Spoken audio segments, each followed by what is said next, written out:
Okay. Call the Board of Selectmen's meeting to order for December 1st, 2021, 6:30. Linda Murray is not going to be at the meeting here. She is here virtually and will be chiming in whenever necessary. So I will try to run this meeting, keep everybody in order. Okay, the first thing is there any reason for non-public tonight? Mr. Vice Chairman, there is not. And we're going to table the minutes for November 3rd and November 17th. Okay, the next is a public hearing. The Wolfeboro Board of Selectmen will hold two public hearings on Wednesday, December 1st, 2021 at approximately 6:30 at the Town Hall in the Great Hall, 84 South Main Street, Wolfeboro, New Hampshire, and December 15th at approximately 6:30 at the Town Hall, Great Hall, 84 South Main Street, Wolfeboro, New Hampshire, pursuant to RSA 41:14-A, acquisition or sale of land, building, or both. The Board of Selectmen to swap land with Mill Street Investments, LLC, 88 and 96 Lana Street, tax map, lot 21-8-8 and 9, boundary line adjustment. So, Mr. Vice Chairman, this project has been going on since early summer. The owner of the property in question came in front of us, myself and the planner, asking us about looking at the parcels of land because he was having some outdoor dining at the time, and as he began to understand his property, he noticed that a large portion of the parking lot, which people use to traverse, is actually on his land, and he had significant concerns about that.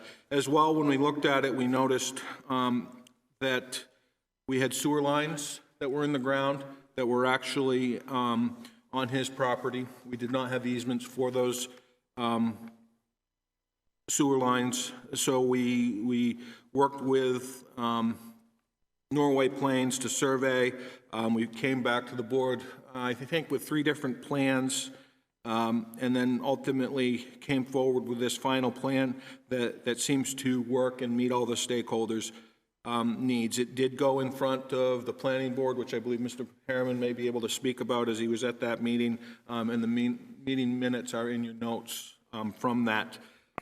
We will need to have a second public hearing, which is scheduled for the 15th, at which time we will make the motions, and we will hopefully at that point as well have the draft deed from legal counsel for these boundary line adjustments for the land. Okay. Brad, do you want to add anything to that? Planning board? Sure. On November 2nd, the planning board, this application was presented to the planning board.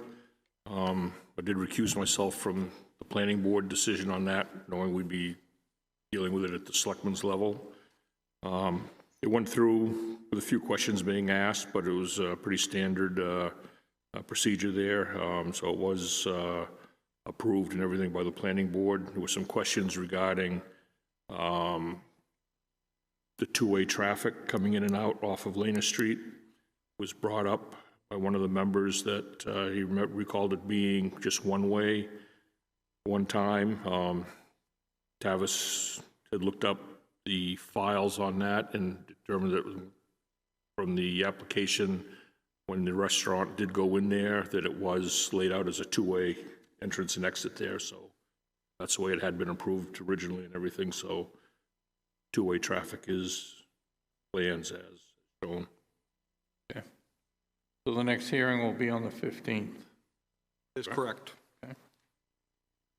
Linda, just wave to me or something if you need to. Yep. Okay. No, All right. I'm fine. Sounds good. Yep. Okay, the next is, Do you want to just see if there's any public input? is there any public input? Anybody out here? I don't see any. Okay, the next is a temporary event permit. The Wolfeboro Board of Selectmen to consider a temporary event permit for the Cape Park Band to hold band concerts on Wednesdays, weekly from June 29th to August 31st, 2022, from 6:30 to 9:30 p.m. The Community Bandstand in Cape Park. I'm Good evening. Judy Pascal, and I represent the Cape Hog Band. We are Wolfeboro's band. We're all volunteers and of all ages who share a passion for music. We come together on Thursday evenings in the summer to provide fun family entertainment and concerts, and this would be our 31st year. Wow. Okay, thank you. Anything from the public? Okay, close the public hearing. Board, what would you like to do? Somebody want to make a motion? Yeah, it looks like everything's in order, so I'll move to approve a temporary event permit for the Cape Park Band to hold band concerts on Wednesdays weekly from June 29th to August 31st, 2022, from 6:30 p.m. to 9:30 p.m. at the Community Bandstand in Cape Park, permit number 2022-3. There's a second to that? It's Wednesdays, not Thursdays? Wednesdays? No, Wednesday. Wednesdays. Did you Second. second that, Brian? Second. Okay, anything else? All those in favor? Aye. Linda? Aye. Thank you. Aye. The next temporary event permit, the Wolfeboro Board of Selectmen to consider temporary event permit for the Friends of the Wolfeboro Community Bandstand to hold outdoor concerts on Saturdays weekly from July 2nd to September 3rd, 2022 at the Community Bandstand in Cape Park.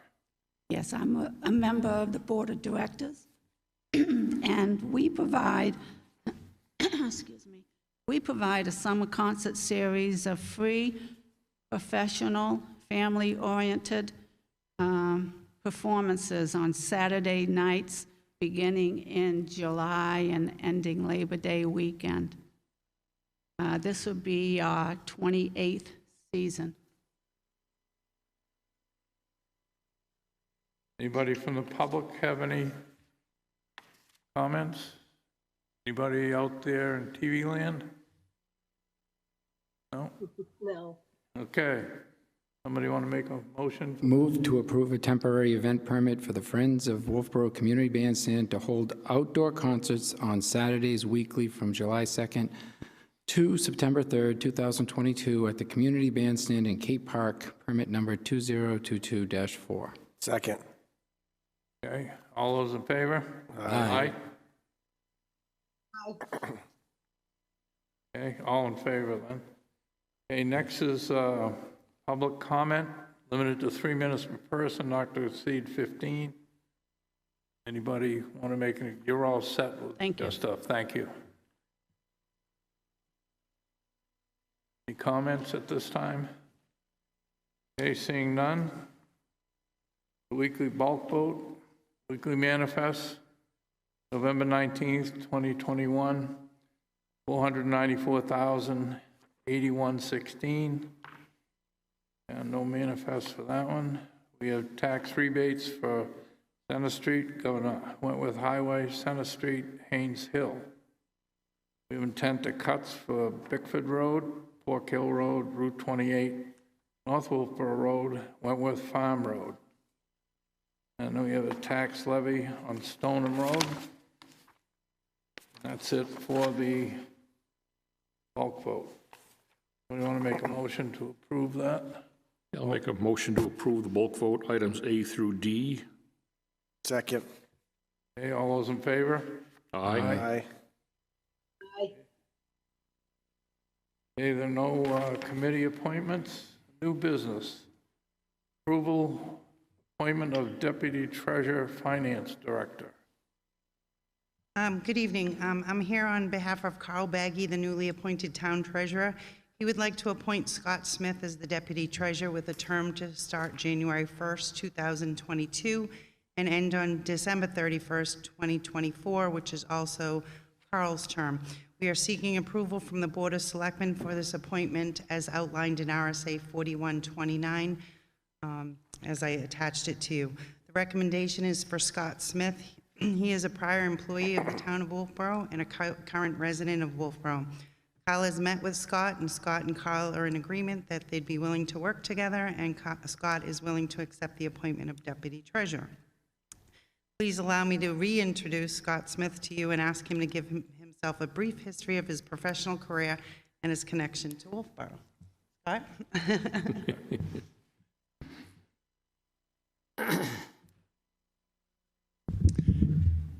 Thank you. Good evening, everybody. Again, Scott Smith. I live in Wolfeboro. I've been in kind of the municipal finance for over 30 years now. I was the finance director for the town of Wolfeboro for 10. I'm currently the deputy city manager, finance director for the city of Somersworth, and I'm actually the treasurer by charter for the city of Somersworth as well. So I met with Carl. That's an excellent choice. I think that really worked out well to be able to get a retired CPA to be your treasurer. So I think that was a perfect fit, and had an opportunity to talk with him. So whatever I can do to just assist and be there to help him in the event he's looking for assistance and all that, I'd be happy to do that.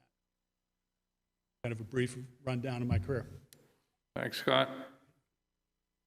Anybody have any questions for Scott? I think some of us have known him for a while, so. Yeah, Like a motion, Dave? yeah, please. I'll make a motion to approve the appointment of Scott Smith, a resident of Wolfeboro, to the position of appointed deputy treasurer with a term to start January 1st, 2022, and end on December 31st, 2024, with training and transition to start immediately as recommended by Carl Baggy, appointed treasurer. Second. Okay, any discussion? All those in favor? Aye. Aye. Thank you, Aye. Scott. Thanks, Scott. Thanks, Scott. Unanimous. Okay, next, audit services, bid recommendations, finance director. Up here again. As requested by the town manager, I created a request for proposals for audit services for a 3-year term with a possible 2-year extension. In October, I posted the RFP for the town of Wolfeboro on our website and at the NHMA website. I also emailed the RFP to 4 audit firms who each have submitted a proposal. The deadline was last Tuesday, November 23rd, at which time the bids were opened and recorded by Michelle Chamberlain. The lowest bidder was Robertson Green. Robertson Green has been the audit firm for the town of Wolfeboro for the last 9 years. They were the lowest bidder. And then the second lowest bidder was Plodzik and Sanderson. I guess I should have said Robertson Green was for the first year $24,800, and Plodzik and Sanderson for the first year was $30,500. For full disclosure, I have worked with both of these audit firms before. It's kind of a small world out there in the municipal audit world. I did work with Tim Green last year at the audit for Wolfeboro, but I've also had some previous audit experience with him. Last year, the audit for Wolfeboro, I didn't have any concerns. And 20 years prior to that, I had worked with Plodzik and Sanderson. So I do not know if it's the request of the board to go with the lowest bidder or to change. I would be happy to work with either of the audit firms. So if you have any questions, I'd be more than happy to. Anybody have any questions? We've had Green, like you said, for 9 years, so, If it ain't broke, don't fix it. yeah. That would be my feeling as well. Linda? Yeah? Go ahead, Linda. When we were having some issues with our finance director, Tim Green was very good at answering our questions, coming to a meeting and clarifying the issues we were having. So I think Robert and Green is a good choice. They know us. They need less hours because they understand our books and our system. So I'm for Robert and Green. Was that a motion? Yes, it is. Second. Okay, I'll second that motion. Any questions for Casey or anything? Otherwise, all those in favor of Robertson Green, say aye. Aye. Aye. Aye. Okay. Thank you, Casey. I think you're up next, Sue. This is actual expenditures, October 2021. Yes, so even though today is December 1st, the reports that were submitted to you for this meeting are for October, which is 10 months through the year, which is about 83%. Everything was linear spending. We're at 84.3% for the general fund. I'm not aware of any areas of concern. Some of the revenues are a little low based in the email I sent to you, but that is because we have a lot of year-end entries to be booked. Use of fund balance, any receivables, collections, that type of thing. We also have 2 more months and any year-end reconciling entries to be done. So I do not have any concerns. One of the things that you'll see in the next revenue report is tax bills did go out on November 12th. When I run the November report, you'll see that we're much closer for general fund revenue. I believe that is all to point out to you. If you have any areas or concerns or any questions, I'd be happy to answer them. Anybody here have any questions? Pretty clear to me. Dave, Linda? Go ahead, Linda. yeah, I just want to thank Casey for answering my email. I had a bunch of questions, and she always answers them and comes back quickly, so I appreciate that. Thank you, Linda. Are there any of those questions you want asked and answered here in a public forum, or were those just for your own knowledge? I think they were just for my own knowledge and make sure I was understanding the reports. Okay, great. Okay, thanks, Casey. All righty, thank you very much. Okay, next on the agenda is Town Report Bid Award. Jim, you want to show us what you have?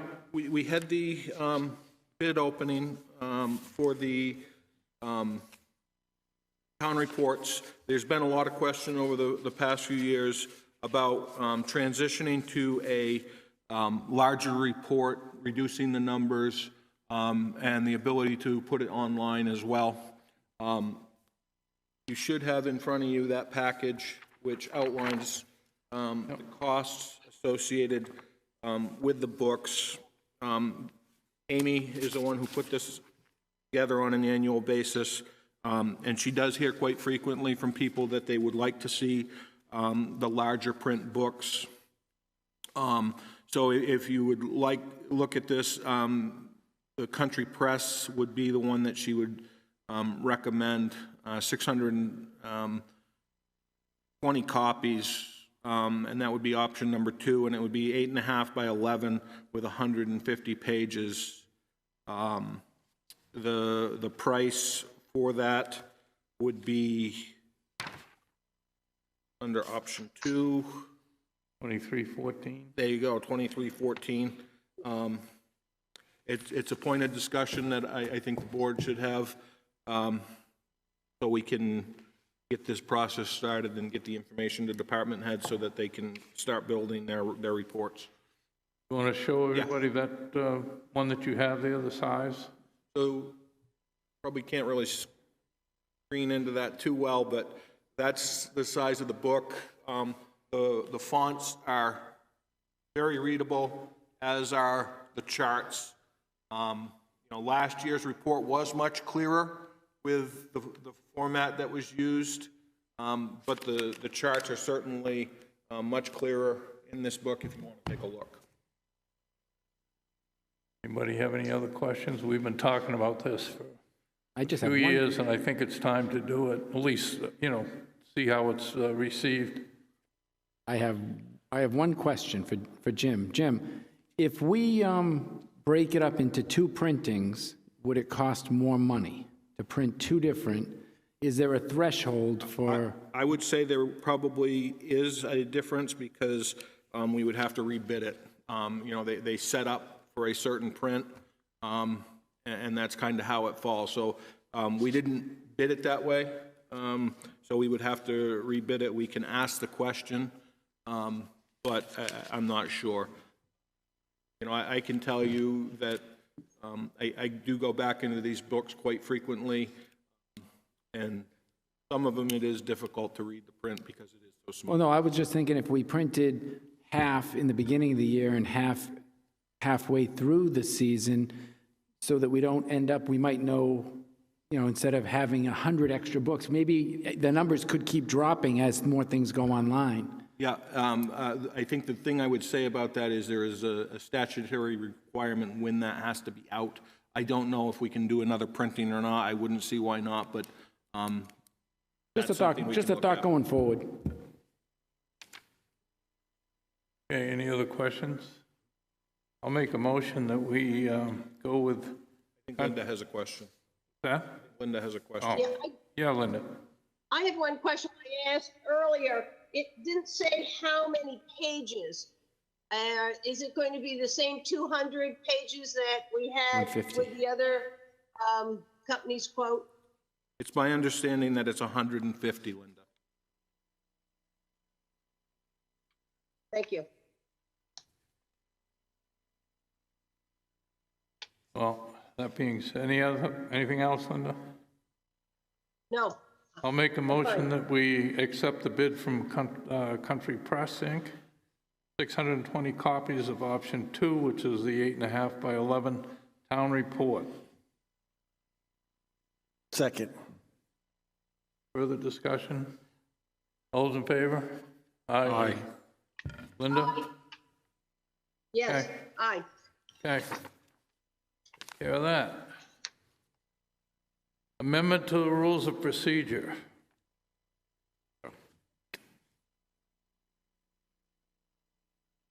So last meeting, Linda discussed this a little bit about procedure in engaging legal opinion from the Board of Selectmen and how the board should go about that moving forward.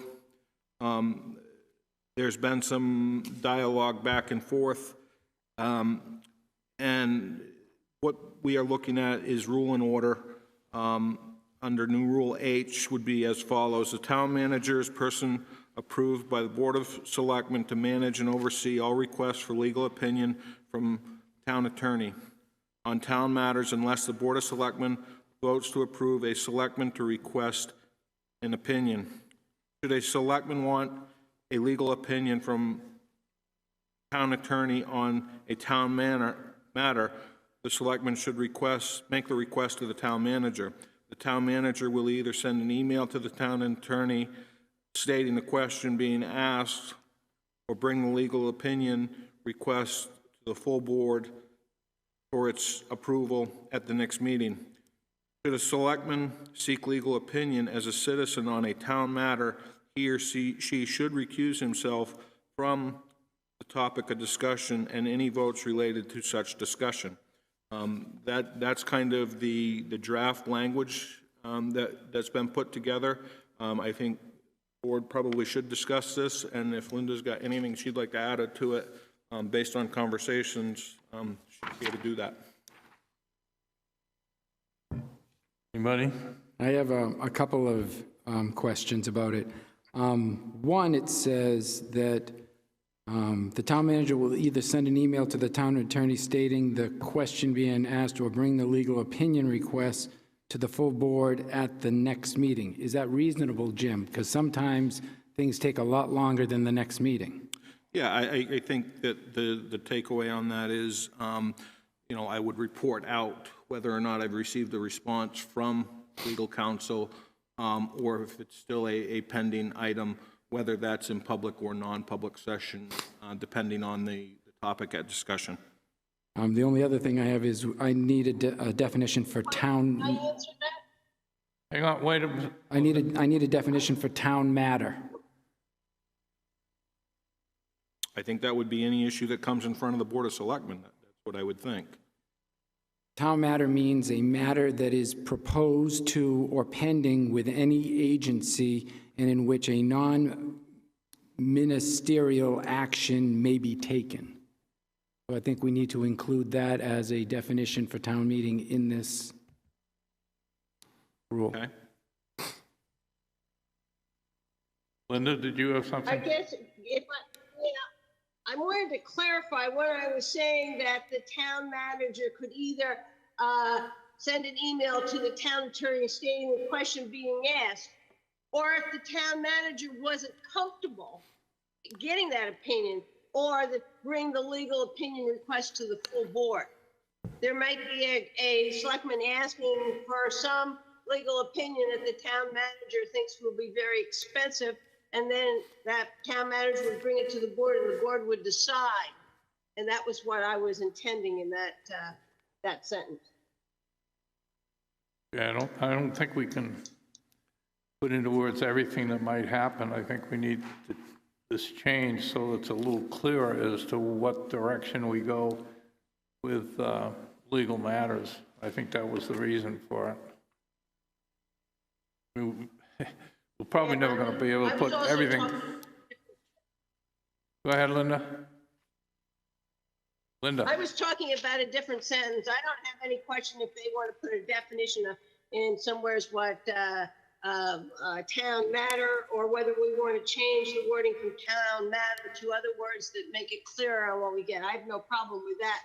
But in the sentence that I was talking about, when the town manager gets a request, he can just go and get that legal request. But if he feels that the request is going to be a large request, he may want to bring that request to the board for their approval. And that's what I was trying to say by bringing it to the next meeting. Okay. Well, I think that if we have any questions about this, want to add anything, just talk to Jim about it, and we'll bring it up at another meeting. Is that reasonable enough? Brad?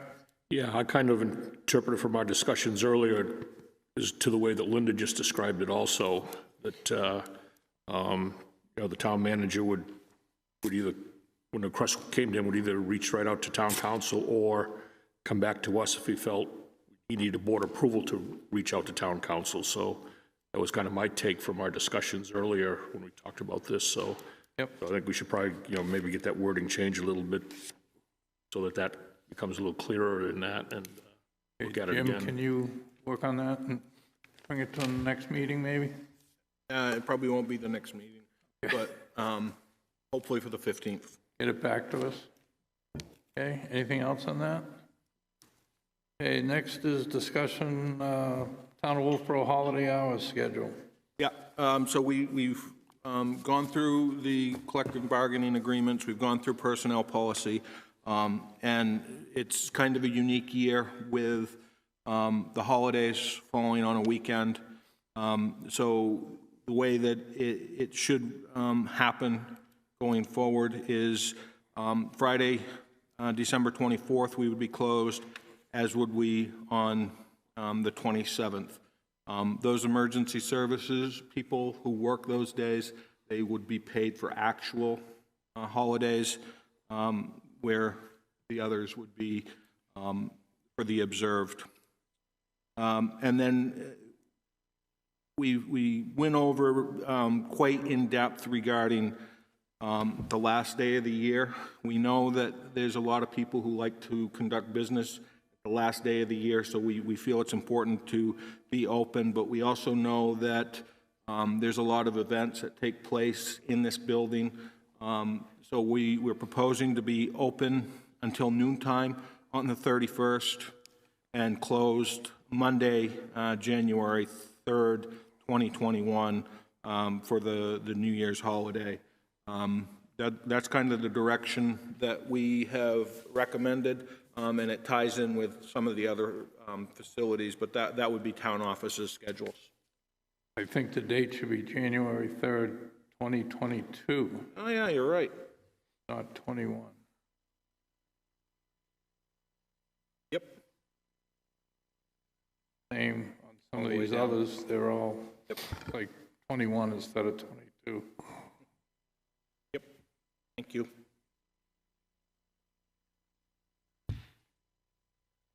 Anybody have any further questions?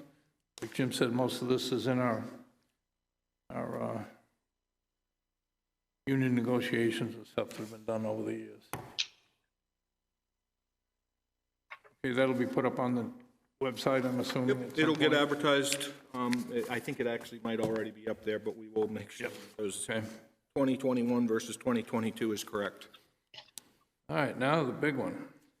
All right, discussion of preliminary warrant article. Yeah. So what I'd like to do is try to go through some of these warrant articles this evening. Dave Ford is here tonight to talk about some of these. This is a very fluid thing that's taking place right now with federal funding that is coming down the pike to us. There's some pretty interesting amounts of money that we're seeing coming in front of us. So what I'd like to do is get into some of these in depth so that we can get greater direction. If you remember correctly, we did schedule December 8th as well as a meeting night to talk about this. So the hopes are tonight that we get a pretty good handle on where we're at, get greater direction from the Board of Selectmen, and kind of pin these things down so that we can finalize the language. I'll try to go through these one at a time. The other thing that I would like to do, if possible tonight, to try and streamline the process going forward, when we get into some of those boilerplate capital reserve funds that we've done for years, to try and, if the board is behind those this year, as they have been in the past, to try and get whether or not the Board of Selectmen recommend those articles and whether or not you want to forward them to the Budget Committee so that we can put those behind us going forward. So I'll try to go through each article here quickly and try to answer any questions you have. Article A, Pop Whalen Renovation Expansion Project. So this is a very living project right now. We're meeting on a weekly basis with the construction manager, the architects. The goal is to have a price tag for the December 15th meeting with the stakeholders so that we can plug it into the warrant article and get the notice out for the bond hearing. So at this point, this article is very fluid. I wouldn't say that we spend a whole lot of time on that this evening. Okay, so you'll have some other numbers in a couple of weeks? Yeah, we should have the final number on December 15th, and we do have a meeting that night. Linda, I see you got your hand up. Yeah, I have some issues in terms of the order, and I would take the 250 for the Pop Whalen Enterprise Fund and put it after we discuss all that's going to come out of the general fund. Okay. So I can get that when it comes. It just seems like it would make more sense. Yep. That's.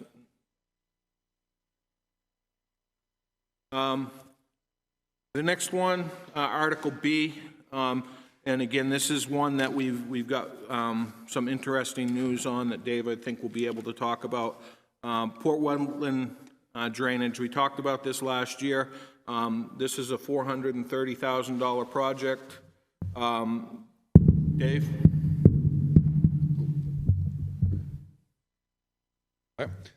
Yes, we get some great news on a lot of projects, but specifically Port Wetland. We received a $100,000 planning grant and a $99,000 construction grant, in addition to a low-interest loan and loan forgiveness. So that project is great news there. So the question is how we word this. And I think tonight you'll be seeing a revised one. I don't know if we're going to send it to attorneys first or bring it back at the next meeting. But what we'd like to do is make sure the voters know that the net cost will be under $100,000, and depending on the term of the SRF loan, because it's going to be a small amount, we probably look at 10 years. Then we could do the estimate. I can work with KC on the estimate. So we'll work this one up and have it ready for you next time. But if there's any questions on that one, Linda? I'm happy to answer it. Yeah, I have a question. Dave, I have a question regarding the money that the association is going to pay towards this work. Association payment? Right. I think in my email, we have a commitment from them to make a payments on the loan over time, and that's something we need to work out the details, but it is equal to $100,000 over a 7-year period. And I think we can negotiate with them. And we're going to do the work. We're going to do the work, so the town's going to do that work. So it would need to be in this warrant article because that would be what the whole project is. The whole project basically less the 100,000. You know, that, how soon, they're gonna pay it over 7 years? It's, I don't think I understand the question. Say it again, Linda. I lost. What is your concern?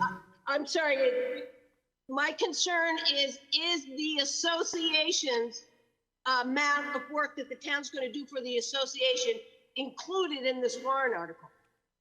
What I think we need to do is have a discussion, because this is unusual, but it was my intent to show that the funding was going to come from these different sources. One being grants, 2 types of grants, and then an SRF loan. With the loan, there's going to be payments, and they're going to commit to making payments to the town. So it's like receiving additional grants, I guess. I'm not sure how we accept that money, but it's a commitment over a period of time, and if it corresponded with the period of the SRF loan, then we should be clear to the voters that even though the project is $430,000, that we're only going to be paying back 90-some thousand over a 10-year period at 2% interest. My understanding now is that the 430,000 will include the work on private property, on the association property. Oh, absolutely, yes. Yeah, part of this is going to be getting easements and documenting the operation and maintenance of that drainage facility that will be built, but with easements, so that gives us the right to build it and maintain it. Yep, that's part of the deal. Yeah, I think we need some more information then on that one. Yeah, I would anticipate us having greater info for that on the 8th. Yep. With hopefully some updated language based on what we've learned about the association and the low interest loan.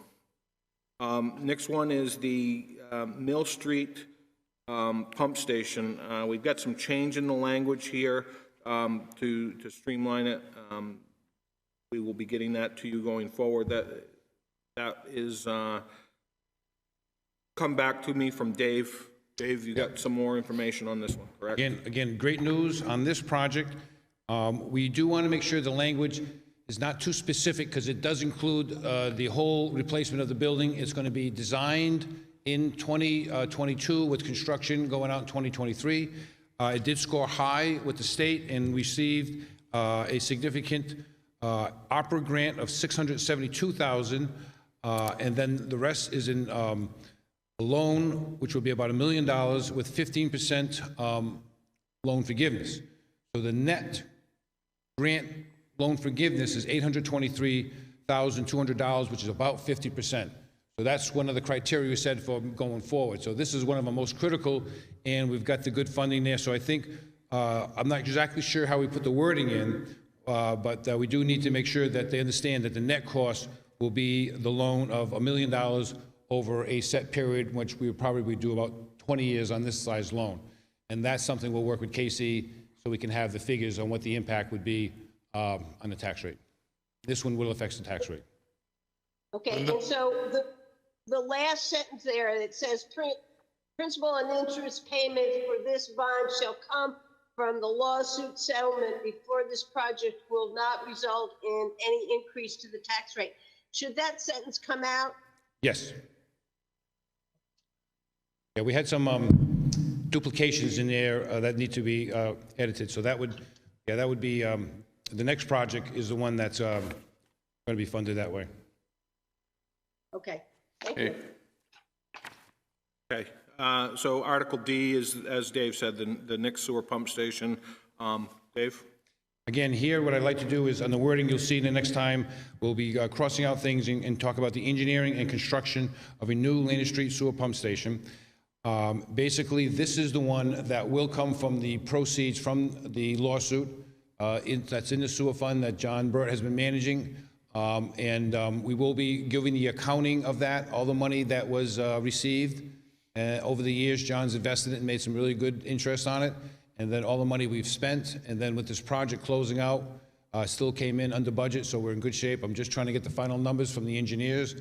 Our hope is we'll be able to close that out by the end of the year, be able to take the loan and then pay it off and get the money back.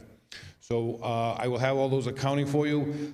It'll be about 1.4 million is what we believe we'll have left in that account. So again, but I'd like to have the accounting to you. And then also, this cost estimate was done back in the summer. All our estimates, we do need to revisit. I don't want to be embarrassed, but the issue of the supply chain, the workforce, and escalation, we just are really nervous. Some of our engineers are recommending we increase escalation and contingency. So at this point, I will be making a comment on each one at next week's meeting, whether we should look at those numbers to make sure we're not underfunding them. Jim? Questions? Okay.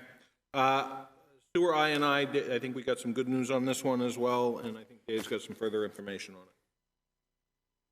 Okay. Nope, this is, so this project, the way the state has funded, they had Group 1 and then had Group 2 projects.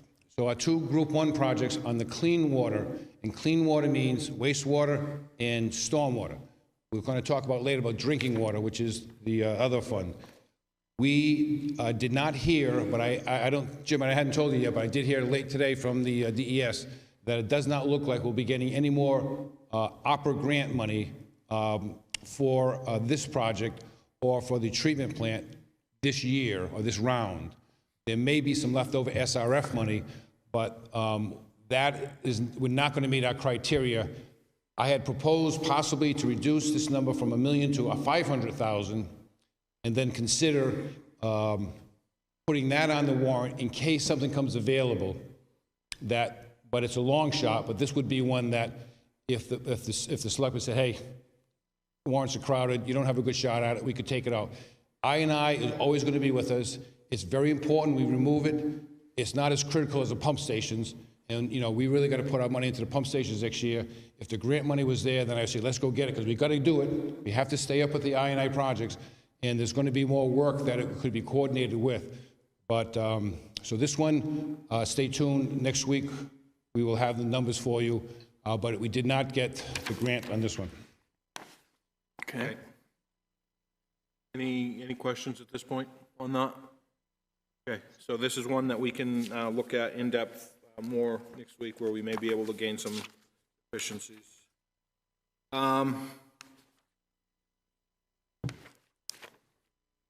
Next one is Lanner Street Pump Station. That's a typo, I think, Jim. Yeah, I was going to say, didn't we just do that one? Yeah, so I just got flipped in there.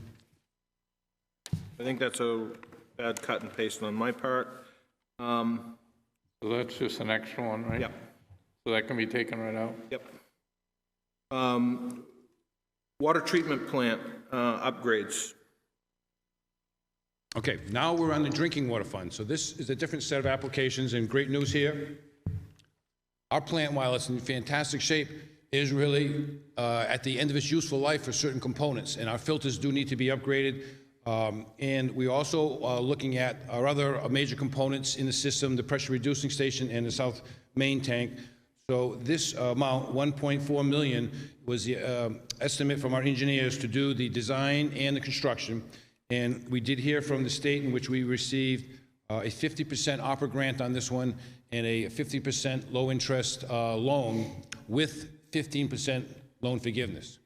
So the net impact will be significantly less. And again, what I'll try to do is get with Casey, run the numbers. This one will not have an impact on the tax rate. It would be paid for by water users.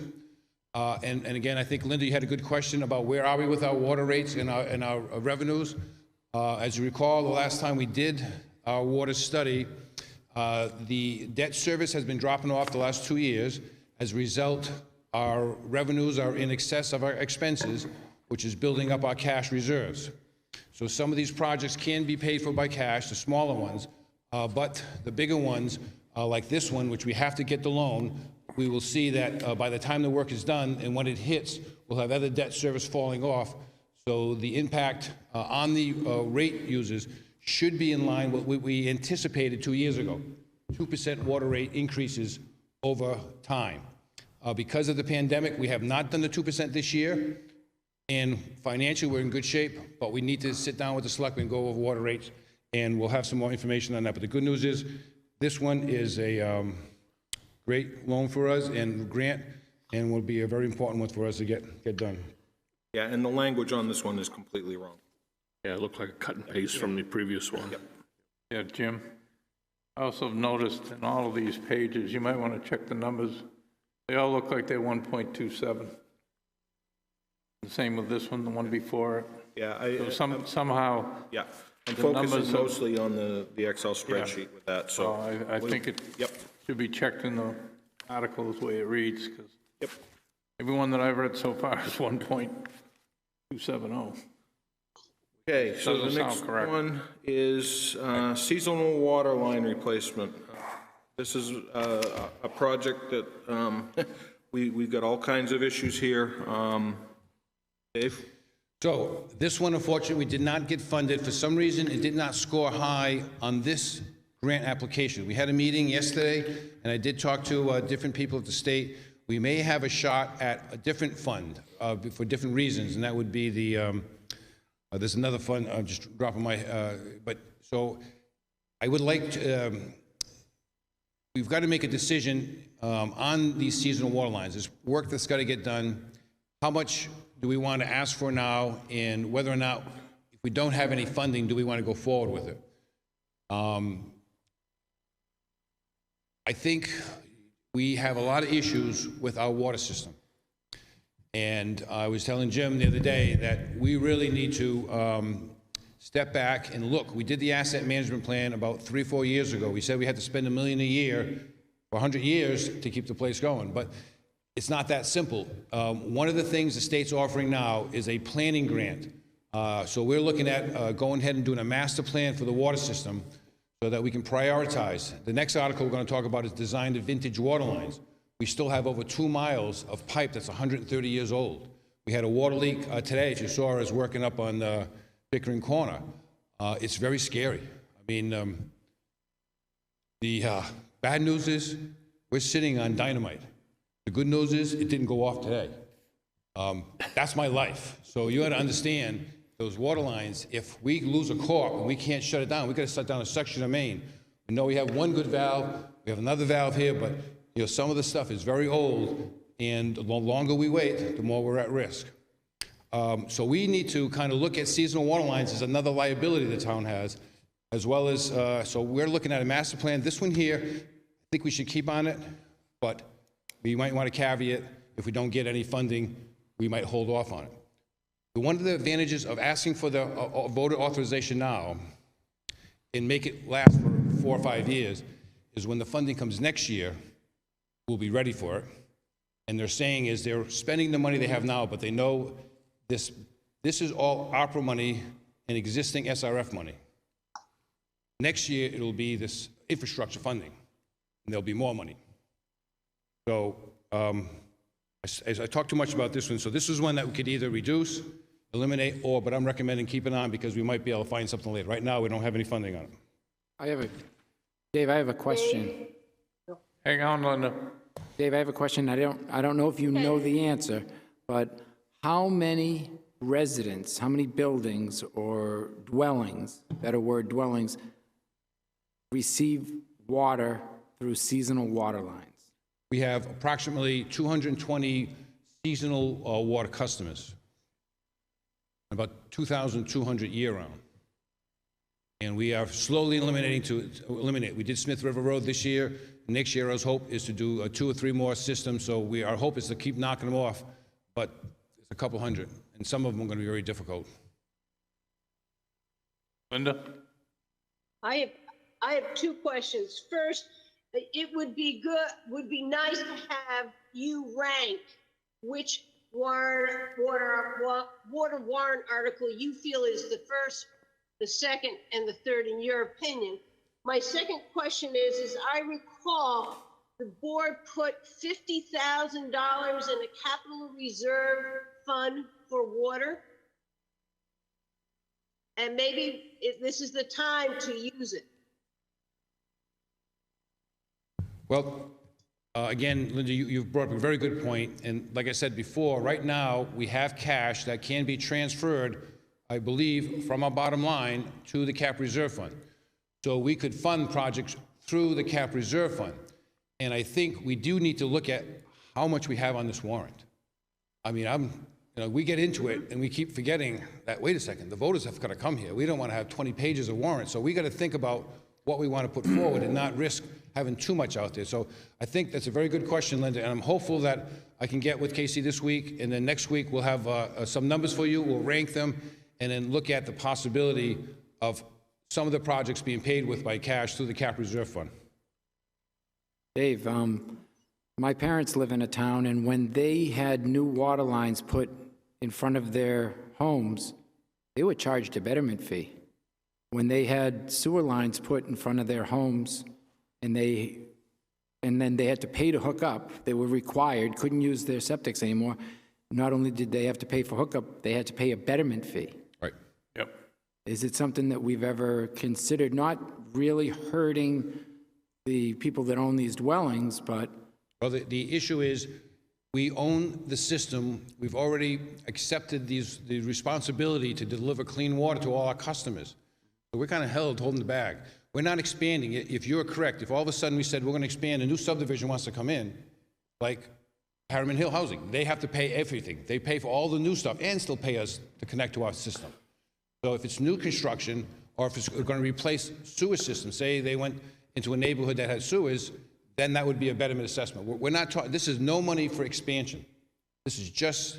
And you're right, we're not expanding, but you are giving them year-round water capability instead of seasonal capability. So Okay, you're talking about seasonal lines now, yes. Yeah. Yes, so there should be some betterment, yes. So there could be a betterment fee to help offset some of this expense. Good point. Yeah, Dave, earlier this year, we talked about all the seasonal line stuff there of kind of looking at certain projects there. I think we talked about the Albee Beach. Was one you'd like to probably move forward, was kind of one of your first ones there and stuff. Is this 1.1 million, is that kind of a number you have to do all of them, or is that that's just for like that one there? No, or? it would be for that one there, so we're getting prices on that. We're going to try to get that out to bid, because we also have we have additional opera money that came to us with no strings attached. So we started talking, what projects do we want to spend? We have 320 this year, 320 next year. So that's another funding source for this project. But this 1.1 million does cover Albee Beach, which we think is a high priority. We have over 1,000 feet going through a swamp there. We are looking at Waltz Lane as a high priority. We have a beaver moved in on our line, and we had to shut someone off, so we have a real serious issue there. McCarthy Anner and Museum Shores are another area that we really would like to go. There's a building going on now, and we're trying to negotiate easements so we can get those going. So those would be the major ones we're looking at with this money, and we have a study, so we would get as much done as possible, but there is a backing on this. We were hoping to get the grant money, but we didn't this round, like I said, but we got to keep pricking at it. So what I'd like to do is do the financing and see where our money is, and then see what we can come up with. You can come back to us on that one. We will, yep. Jim? Next project is going to be water line upgrades. Dave? Yes, so this is the one that's critical. Talking about the age of our system, we have over 2 miles. We have new laws that are going to come in, regulations dealing with the responsibility of the water provider to assure there's no lead joints anywhere in the system, all the way through the house. So if we have a suspect of lead in anywhere, we have to do inspections. That means for the 2 miles of pipe, and that's mostly from Pickering Corner all the way up to Forest Road and a lot of the side streets and a lot of the Brewster Academy, we'll have to do detailed surveys, and we know all those pipes have to get replaced sooner or later.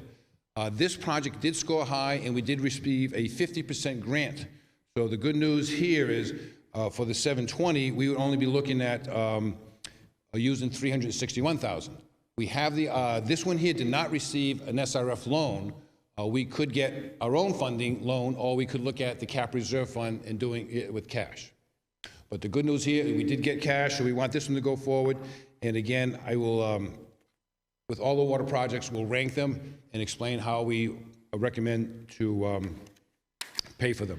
This one, though, this is the tip of the iceberg.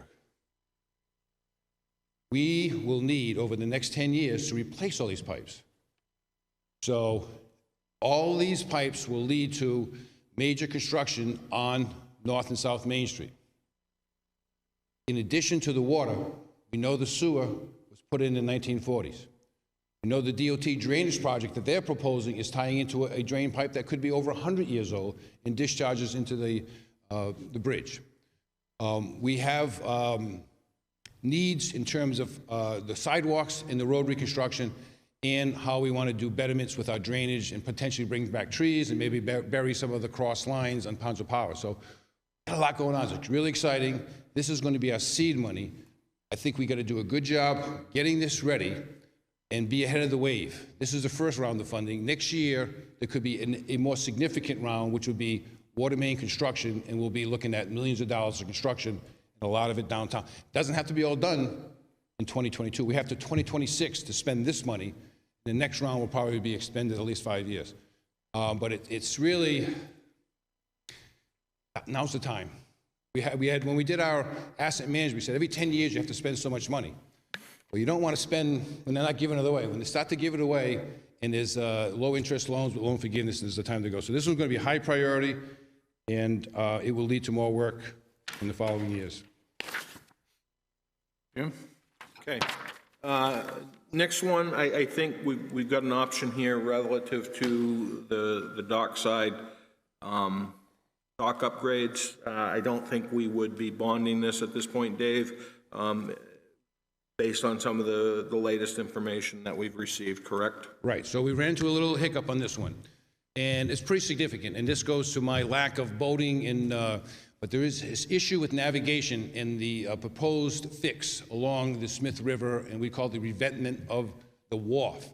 The state is concerned about that, and I think everyone else is, so that is going to be separated. And originally we had assumed, we had a cost estimate was $300,000 for the revetment work along Smith River.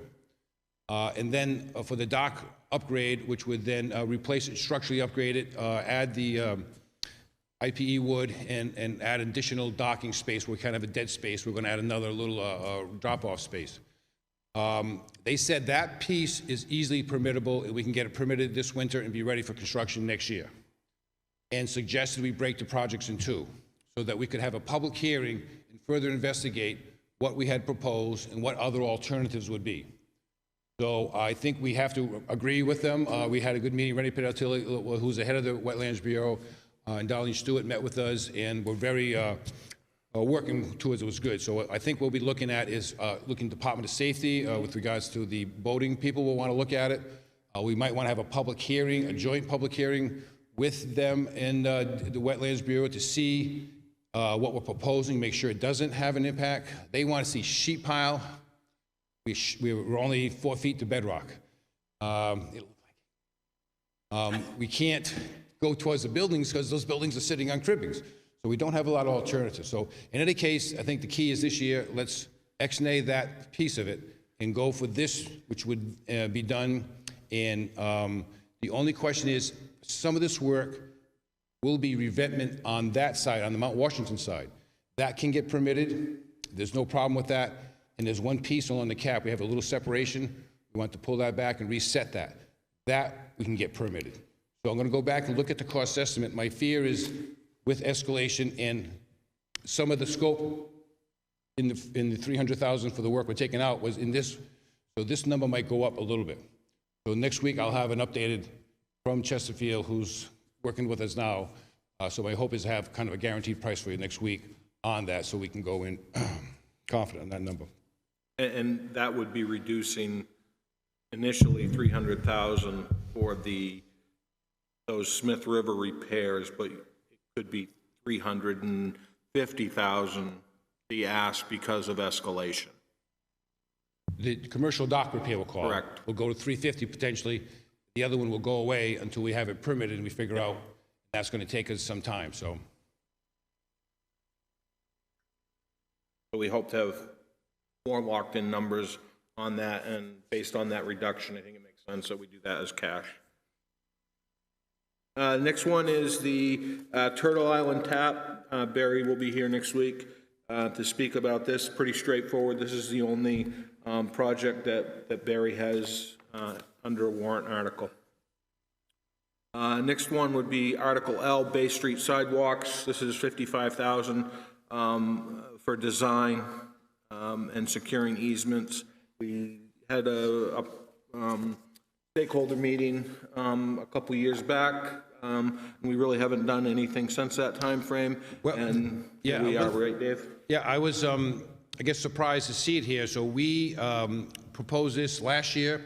It didn't make the cut. This estimate should be looked at again, so I have a call into the engineer to make sure what we're saying here can get done for this price. When we left off, we have the detailed survey done.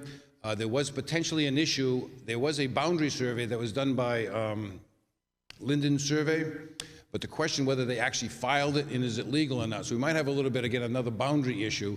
So I want to make sure that that's not going to suck up any of the money here. So we got to make sure that's resolved. So I'll be back on that number. The intent here is that we would come up with a solution that would be for pedestrians, and it may not be a sidewalk the whole way. It may only be up halfway, and potentially a wider shoulder for the rest of it because of the cost. So we had looked at a lot of alternatives, and it would be kind of building on the meetings we had with the public. Operating budget, obviously, we're working through that with the budget committee now, making good progress, and we're getting close. Next article, Article N, South Main Street Engineering. Dave? So this one is dovetailing with what we talked about earlier in the water system and the sewer system. One of the reasons we put it here was we could use this project and fund it with ARPA money, or we could take this off and say, okay, the money we're going to get for the water project, we could use for doing some of the survey, because this was going to cover all the utilities, water, sewer, drainage, trees, and try to get ready so that when DOT was doing their project, we might be able to get money from them to finish this piece. That was the intent that we had talked about. We had Congressman Pappas up here. We showed him the idea. He was nodding his head. The year to give. So, hey, we want to be ready. So the intent was, and this is something that we should discuss whether or not we want to fund it with ARPA money, take it off it, because you could, I think, accept that grant and pay it for that. Or we could keep it going, because this is going to be the seed money for the bigger project, which I talked about before, which is going to be the following years. But now that we've secured the design money on the water system at $720,000, that probably will be enough to start this survey. So this is one that we can think about taking out. Questions? Okay, library landscaping. This is a project that will essentially be a donation. Casey's been having some conversations with the trustees about this. More to come on this, but this would essentially be no impact on the taxpayer, because it would come in a donation, but we have to appropriate it nonetheless. So more coming forward on that one. AFSCME contract, we're close on that. We have another meeting scheduled for Monday for union negotiations. Next one is town roads. This is a big project. This is blending some sewer money, or I'm sorry, some water fund money. It's blending some taxpayer money, and it's also blending some unrestricted fund, unassigned fund balance to buy down the expense of this project. Dave, you want to talk about this one? I do. I think this is one that we haven't had a chance to discuss. It looks like it's getting complicated. And as we did last year, we had High and Park, and we made it one because one was so dependent. Water was about 50% of the cost, so we bid those together. So Jim said, when I put the water on one and the highway on the other, putting them together would have been consistent with what we did last year. Although I think we got to, it gets confusing, and there is an option here, one which would be to the cost. We're going out to bid right now with the Maplewood subdivision project. Part of that is 2 water line replacements for the 2 dead ends, Chipmunk and Jimney. That is only about 120,000. That could be paid for with cap reserve money, therefore saying, hey, this project goes through, we have the water to do this project. And then the water could be on a separate warrant article, which is for the Highland Terrace connection, which is a directional drill, kind of a standalone project, which we haven't bid out yet. We're still working on the engineering. So we could simplify this one by keeping it project specific and not talking about the water, because the selectmen have the authority to fund the water if we so decide to do that. It just is complicated, and I'm just concerned about the voters. We have so many warrant articles, and how do we keep it simple? So if we were just to say, this is the road money, and in the presentation, we'd say, the water is only a small portion. The road is going to be $1 million, the water is going to be 100,000, so we're going to take care of that with a separate fund under the jurisdiction. So that's something to think about. So we can move on that one, but I think the key here is the bids are due the 9th, so it'll be, well, we won't have it for Wednesday night, it'll be the next day, but we'll have some more numbers for this one. Yeah, and we can get this worked out in advance of that. And like you said, it does make it a very big number, and it makes it kind of confusing with blending all of that together. So, questions?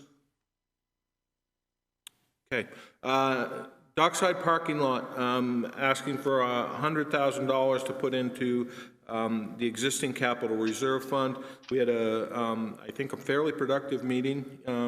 I think it was yesterday. Dave, you want to talk about this a little bit?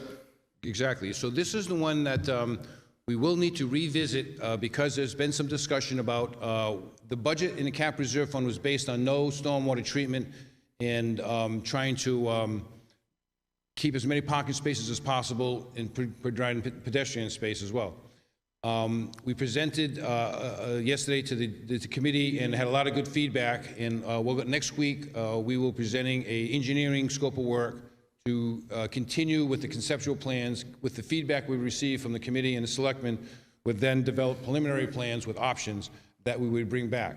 The intent here is 100,000 added to what we have now, which is already 130,000, would allow us to do the engineering and get the underground electric in. That would coincide with the property owners who are trying to do some upgrades. So we need to work with Barry on the location of that and also agree to the parking lot configuration and the loss of parking. I think one of the issues is going to be that we will lose potentially half a dozen spaces additionally compared to what we already lost. But all the property owners who all have businesses was saying a no-brainer. They were very much in support of that. They were also in support of making their employees park elsewhere. Yeah. And we brought up, what about metered parking? All for it. Let's force them out by some type of kiosk parking. So things that we don't have to talk about now, but I think there was a lot of support for this. I think this is a good one to keep moving, and with the intent under the, to keep it moving next year would be the electric. We'd patch the, and then it would be 2023 for the potential full construction. So I'd like to discuss this one further with the board, and this is a capital reserve fund. We haven't funded it for a couple years, but we know this is a project coming down the pike, and I'm not sure if the board feels comfortable at this point recommending this or not. Well, I think there's going to be a number of some type in there. The capital reserve, is it going to be 100,000? It'll be 100,000 is our request. Yeah, this year I think it's 100,000. Okay. The final number, it was usually based on, now it's going to creep. We'll develop that over the next couple of months. But for this year, that'll get us enough to keep us during, for permitting and construction to get through 22. And then next year at this time, we'll have the final numbers. Does somebody want to second a motion that I'll make to approve the $100,000 into the capital reserve fund for the dockside parking lot? Second. Linda has a question, I think. Linda? She's not coming through. Dave, I have a hard time voting on these capital reserve funds because sometimes when we get to the bottom line, and we do not have all the warrant articles here, there's some that we may be adding, there's no way. We may want to come back and cut some of these capital reserve accounts. We may not on this one, but we got a whole bunch of them. And that's how we balance how much cash we were going to spend. I think that we should wait on these capital reserve funds until we put the whole package together and we know what we're going to be asking the voters for. Yeah, I guess I don't have any problem with that either, if you want to read. I'll withdraw my second. Okay. Well, let's wait then. Jim, the next one? So the next one is the Water Resource Non-Capital Reserve Fund. This was established last year. This is a request for $50,000 again, and this would allow us to work on watershed management planning, engineering, design permitting, best management practices, stormwater drainage, nutrient mitigation, and it also works as grant funding. So if funds come forward, we've got those matching funds. Questions? Dave? We had good news on this one. I was not aware, but Tavis had put an application in. We received a $100,000 grant, not for the Wolfeboro Bay Watershed Management Plan. So that's great news. It's not, I think we still should fund this because this can help us with construction, but that's a big chunk of money. And now hopefully working with Pat Topley and the Lakeland Pisaki Association, we can get that project going early next year. So good news, no loan, strict grant money, and awesome news. Agreed. Next one would be Bridge Falls Lighting Project. This would be a total of $250,000 with $110,000 being raised in cash this year and $40,000 coming from the existing capital reserve fund. Barry has worked with Christine heavily on this project. We have had the deeds reviewed. We, as the town, own that property. We do have the authorization to be able to put electrical in the ground there and utility poles. So this project is well on its way to completion. This is significant hazard down in that area. There's some bad electrical connections.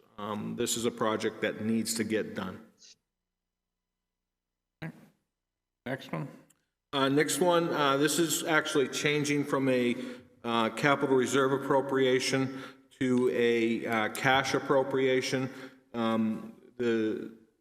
Been discussing with the architect for the public safety building, having multiple conversations with other architects as well, and this would end up being a cash appropriation for $300,000. That would give us construction grade bid documents for the police station to come forward to the voters in 2023.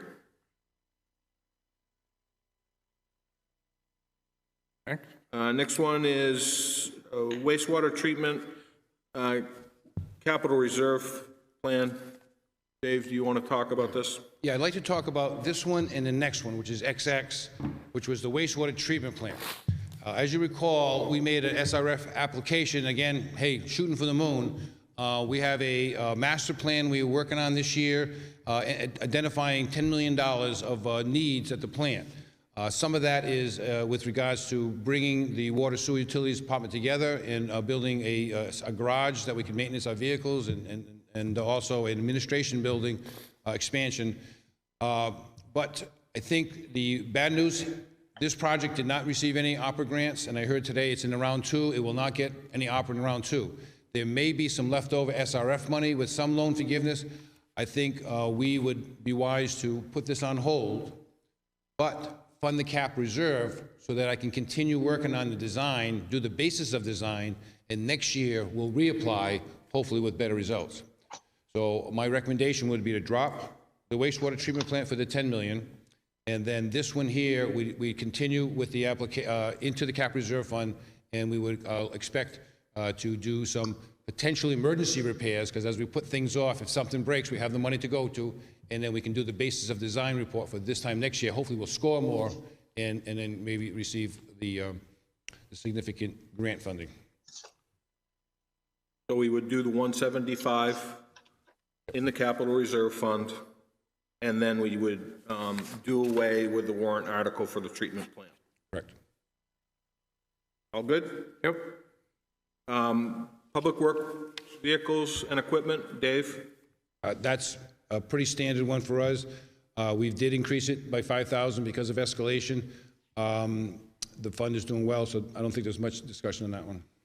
Yeah, I think we all know that these work well for us. So, Building Maintenance Capital Reserve Fund, looking for a request of $50,000 here. This is a fairly standard account that we use regularly to maintain our buildings going forward. Any questions? Okay. Next one is the Abenaki Capital Reserve Fund, $20,000. Pretty straightforward. Nothing there. Any questions? Next one is Fire Truck Capital Reserve Fund, 196, same number as it's been the past couple years. Questions? Next one is Dispatch Console, $50,000. Pretty straightforward. That would top off the account so that if there's an issue with the Dispatch Console, they'd be able to replace it without really having any, having to find any monies. And then the only other thing, a couple of warrant articles that I just received the language today, late this afternoon, regarding the Heritage Commission. So that will be coming forward. And Dave and I will be getting together regarding the additional truck and staff for the Department of Public Works going forward. We have the numbers of the employee, it's just the numbers of the vehicle. What was the expectations on that one? I mean, I gave you some rough numbers, and I had heard the issue of contract operations of that service also. Yeah, so I've actually reached out to some contractors to give us ballpark figures of what it would cost, so that when we have a conversation with the Budget Committee, we know what it would cost us to contract a person to take care of 4 to 5 miles of roadway. Going forward, you know, we have to weigh that against what it looks like for the expense of the new vehicle, which I don't know yet. Is that going to be a larger vehicle? Is it going to be a smaller vehicle? But we do have the pricing or the cost estimates for the employee. So and I have the cost of the vehicle. We were looking at a 1.5 ton, you know, that can carry a wing, because there's going to be more subdivision roads. We're looking at that would be a more efficient truck for the specific 5 subdivisions to look at. I have talked to Integrity about it, so he's going to give me some. He's actually plowing. So you've talked to Steve too? I've talked to him as well. All right, so we'll have that for next week, because I have the draft numbers on that one. So I've got the staffing numbers, and Dave's got the numbers for the vehicle, and we'll just tie them together, and those should be to you for next week. And I believe that's it. No, did not we get the request? Yes. So last night at the Budget Committee meeting, there was a discussion that was had regarding the capital outlay for the solid waste facility, $95,000, which was in the budget. That's been withdrawn, or they've denied it, and they also stated that they would like to see that come forward as a standalone warrant article, where they think it's a pretty large project. It's almost $100,000, so we will be putting language together for that $95,000 to bring that as a complete project and let the voters decide on it and reduce it out of the operating budget. The other one was sidewalks, and I'm not sure, it's a similar but different situation. They cut that out of the capital outlay. I just want to have seed money to get it going, to start thinking about it. We had proposed a cap reserve fund for $25,000. What was their opinion to? So that was an in-depth conversation. There was some opinion that they felt some of the road monies could be used for some sidewalk work. Expressed that there's some concern there because of potential misappropriation if we don't identify what we're doing. So the question with that is, Dave had originally proposed a warrant article to create a capital reserve fund for sidewalks. The question is, do we want to revisit that as something going forward or not? And if so, we will get that language moving. It was actually said to me that they we've given tons of money for sidewalks and they never fixed them. Well, sorry somebody said that, but that's not, I don't believe, an accurate statement. Yeah, I don't either. Because I thought, no, because I thought it was a ludicrous statement for them to say that. That's exactly what I said. So we will, if the board requests, I will put that together for further review next week. Linda, I think you've got a question? Yeah, I just, we've got an awful lot of warrant articles here, and I think it would be good for us to get a spreadsheet that tells us the amount, then the amount of grants and the priorities of the departments. Yeah, I'd like sidewalks, but I know when the people come through and they say, you give them 4 sheets of ballot questions and they say, too many, I can't understand them all. So we may want to also look at how many do we think we really can go out there with. We get too many, people just don't answer some of them, and they aren't happy with the length of the warrant. Yeah, so I did tie in the solid waste repairs, and going forward with all of that, we're looking at 3.2 million, and if we used $1 million of fund balance to buy that down, that brings that to 2.28 million. But we still have got to finalize the AFSCME contract, and we still have to finalize the Department of Public Works employee. But that would be the cash appropriation on the general fund at this time. Okay, any other business? Let me just clarify my statement, though. What I was saying is that I was for keeping the seed money in for the sidewalks, and I believe that the sidewalks need repair. We've had issue with trips and other things down at the sidewalks in downtown. I don't think the Budget Committee understood what the money was for, the need for the money, and explained to me that they thought that they didn't even understand it was for just the downtown area and just for seed money in to correct things. And they said to me that they didn't believe that we were spending sidewalk money appropriately. As you said, that there could be misappropriations and money isn't spent. And I thought they were completely off and wrong, that it should stay in the budget. I also thought that the $95,000 for the solid waste should stay in the budget, because I don't want that to go to the voters. I think the voters will do the right thing for the people at the solid waste, but I would rather have a bird in the hand. Because if something happens and that warrant article goes down because people choose to pick a warrant article that they think is more important, knowing that we have 27 warrant articles with a lot of money, then that facility gets pushed back again, and it's been pushed back a lot over the years. Okay. That's it for warrant articles. Okay. Any other business? Okay. Committee reports. Brian? Basically, only a couple of ad hoc doc committees. And there's been a lot of discussion. Dave has been there. We've had the business owners all come in to talk about their property lines in the survey. There's been lots of discussion on which way to route the underground utilities and the number of parking spots that we should have or not have. Most of the business owners are up for having more pedestrian walking and more green space back there, even at the loss of a couple of parking lots.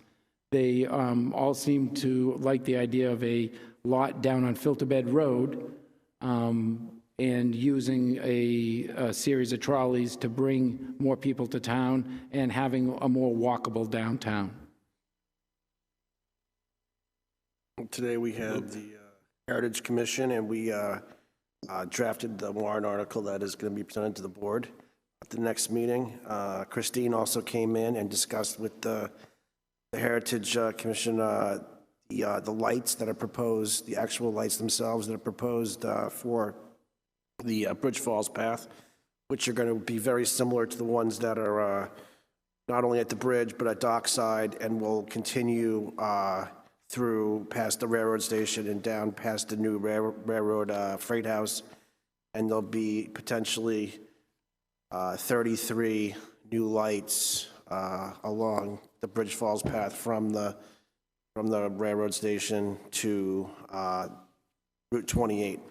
So got a good idea of like what they're going to look like, the concept there, very similar to the ones that are in downtown. It's kind of tied the whole thing together. And that's all I have. The only committee I had to this week. Dave, I've been to a couple of union negotiations. I think that maybe Monday we'll have a definite answer from the union, from AFSCME. I also went to a Conservation Commission meeting. Brad? I've actually had a very quiet couple of weeks. I've had no meetings. Linda?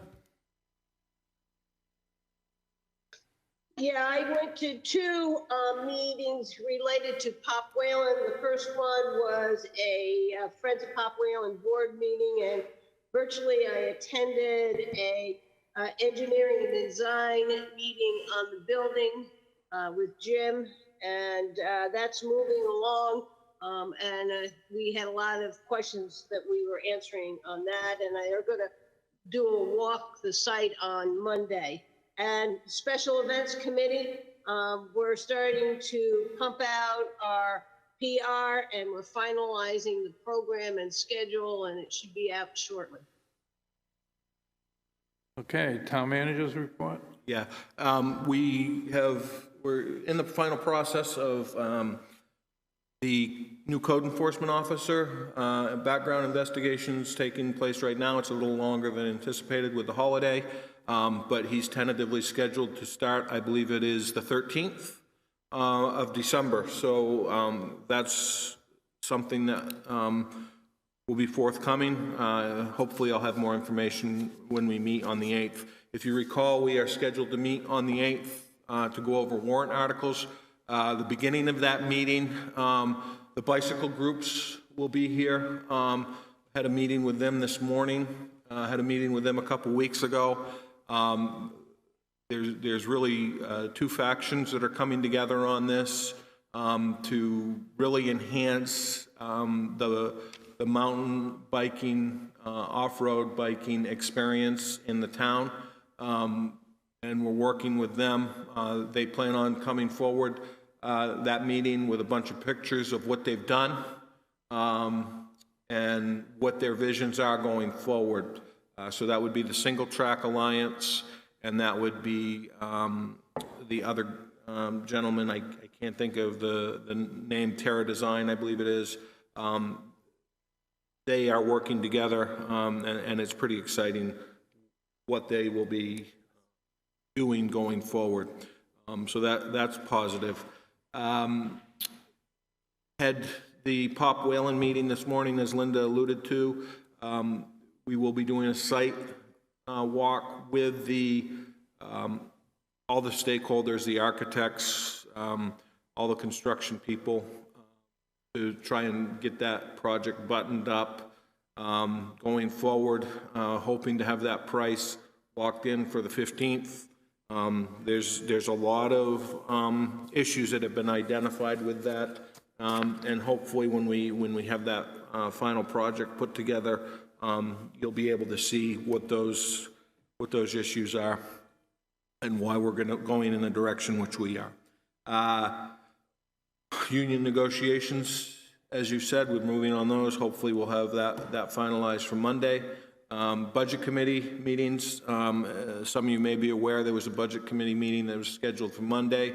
Due to some COVID concerns with the library, that meeting was canceled. So we're working through playing catch up. We're not in bad shape, but we're plugging away.